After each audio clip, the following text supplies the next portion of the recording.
जय श्री कृष्णा सर। आप सभी का आपके अपने चैनल आरजे भक्ति जोन पर स्वागत है। सभी को जन्माष्टमी की हार्दिक शुभकामनाएं। मध्य रात्रि का वह पावन क्षण जब कारागार की दीवारों के बीच जन्म लेते हैं वासुदेव के लाल। चारों ओर गूंजता है नंद के आनंद भयो जय कन्हैया लाल की। आज का दिन है भगवान श्री कृष्ण के जन्मोत्सव का। जन्माष्टमी व्रत जो भक्तों के जीवन से अज्ञान, दुख और संकट को दूर करता है। तो आइए भक्ति और प्रेम के साथ सुनते हैं श्री कृष्ण जन्म की वह दिव्य कथा जिसमें छुपा है धर्म, साहस और प्रेम का अद्भुत संदेश। द्वापर युग की बात है। यमुना नदी के किनारे मथुरा नाम का एक अत्यंत सुंदर नगर था जिसके राजा थे उग्रसेन। उग्रसेन महाराज बड़े धर्मात्मा, प्रजापालक और सत्यपरायण थे।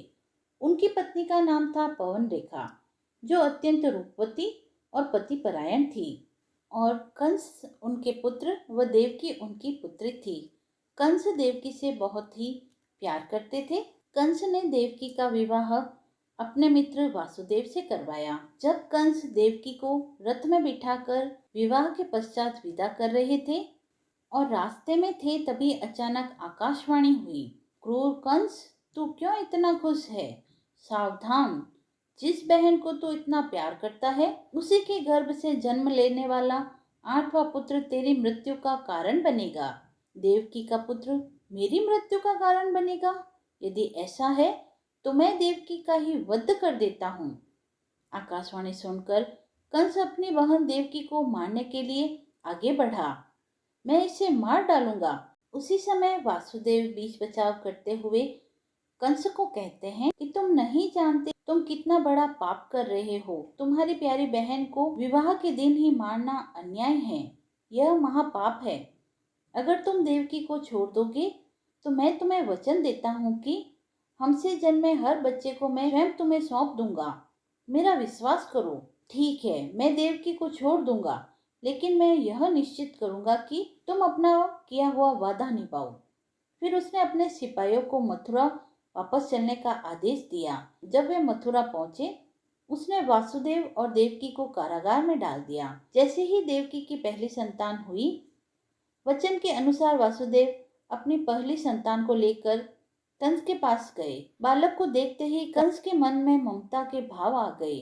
कंस सोचता है, इसने मेरा क्या बिगाड़ा? मुझे तो खतरा 8वीं संतान से है।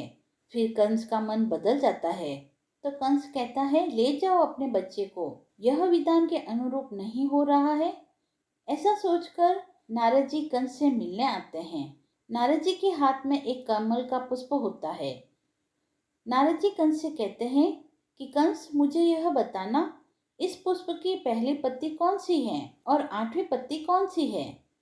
तो कंस कहते हैं, इसकी हर पत्ती पहली और हर पत्ती 8वीं है।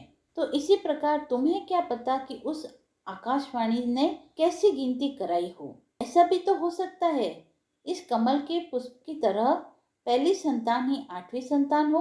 वह कारागार में जाता है कि मुझे बच्चा दे दो। कंस ने देवकी से बच्चा छीन लिया और उसके पैरों को पकड़ लिया।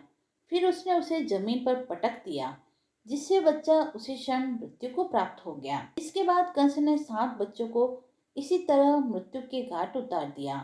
समय बीतता गया। देवकी 8वीं बार गर्भवती हुई। वह सोचने लगी, क्या मेरी आने वाली संतान भी मृत्यु को प्राप्त होगी? हे विष्णु भगवान, कुछ चमत्कार कीजिए। उस क्रूर कंस से हमारे पुत्र की रक्षा कीजिए। अष्टमी तिथि को मथुरा में एक भयंकर तूफान उठा। मूसलाधार बारिश हो रही थी। आकाश में काले बादल छाए हुए थे। देवकी ने 8वें पुत्र को जन्म दिया।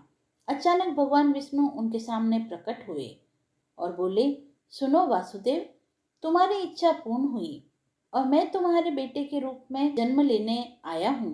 उन्होंने कहा, वासुदेव, इस बच्चे को यहाँ से गोकुल ले जाओ और उसे नंद के यहाँ छोड़ आओ और उसकी जन्मी बच्ची के साथ बदल लो।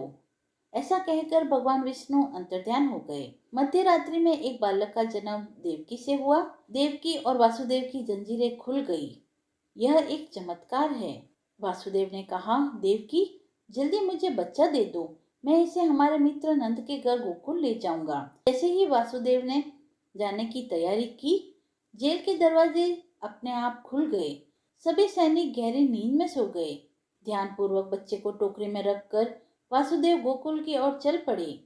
वासुदेव के पीछे शेषनाग थे, जो भगवान विष्णु के सिरहाने वैकुंठ में रहते हैं। उन्होंने अपने फन को बच्चे की टोकरी के ऊपर फैला लिया, जिसे वासुदेव ने अपने सिर पर उठा रखा था। जल्द ही वासुदेव यमुना नदी के किनारे पहुंच गए और आश्चर्यजनक रूप से यमुना नदी ने उन्हें रास्ता दे दिया। वासुदेव गोकुल पहुंचे, जहां नंद की पत्नी यशोदा ने अभी अभी एक कन्या को जन्म दिया था। वासुदेव ने कृष्ण को बच्ची के पालने में रख दिया और बच्ची को धीरे से अपने साथ ले लिया।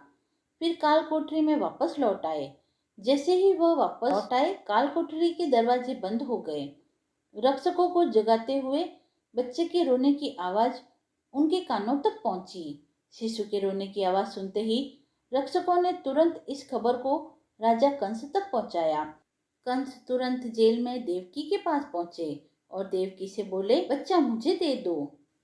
फिर देखा, अरे यह तो कन्या है। देवकी ने कहा, यह तो कन्या है, और एक कन्या कैसे तुम जैसे महान योद्धा को क्षति पहुंचा सकती है। इसे छोड़ दो भाई। लेकिन कंस उसकी किसी भी विनती को सुनने के लिए तैयार न था।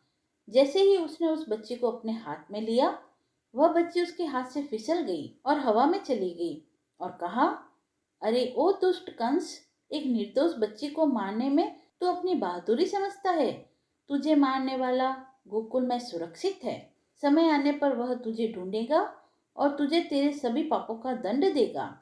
ऐसा कहकर देवी दुर्गा अंतर्ध्यान हो गई। माँ दुर्गा के कथन को सुनकर कंस भयभीत हो गया। तो इस तरह हम सबके प्यारे श्री कृष्ण जी का जन्म हुआ। कृष्ण जन्माष्टमी की यह कथा हमें सिखाती है कि धर्म की रक्षा के लिए साहस और प्रेम दोनों जरूरी है। जो भी इस व्रत को श्रद्धा से करता है, उसके जीवन में आनंद, सुख और समृद्धि का वास होता है। यदि आपको कथा पसंद आई हो तो वीडियो को लाइक करें, चैनल को सब्सक्राइब करें और कमेंट बॉक्स में जय श्री कृष्ण लिखकर अपनी भक्ति को व्यक्त करें। और ऐसी ही धार्मिक कथाओं और व्रत महात्म्य को सुनने के लिए बने रहिए आरजे भक्ति जोन के साथ। धन्यवाद।